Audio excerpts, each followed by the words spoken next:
Lord, pang second hand, swap, add cash lang naman yung hinihiling namin sa'yo. Pero pang brand new yung binigay mo sa amin. So what is up guys? Ito na yung araw na kung saan tatapusin na natin yung ilang araw natin pinag-isipan. At nakapag-decide na kami na ang motor na kukunin namin ay kung saan din ang galing si Kombi. At naglalakad na lang kami dito kasi kagabi kinuha na ng bagong owner niya si Kombi. At ngayon hindi namin na-videohan yung buong pangyayari kung paano namin nakuha itong bagong motor namin. Kasi sobrang init ng panahon, sobrang haggard na namin at wala na kami sa mood mag-video. Pero 4 na branch yung napuntahan namin at sobrang grateful kami kasi ginaid talaga kami ng Panginoon sa pag-decide kung anong kulay yung kukunin namin. Pero bago kami pumunta sa branch, inasikaso muna namin yung birth certificate ni Kombi at ililipat na namin siya sa bago niyang parents. At sa mga oras na to, nandito na kami sa last and final branch na pinuntahan namin kung saan namin ilalabas yung bago naming motor.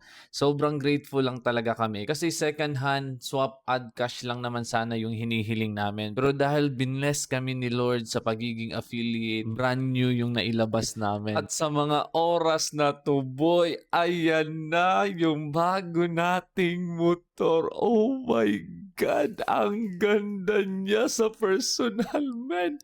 Oh, thank you, Lord. At kahit si Mrs. dito more na love at first sight sa bago naming motor.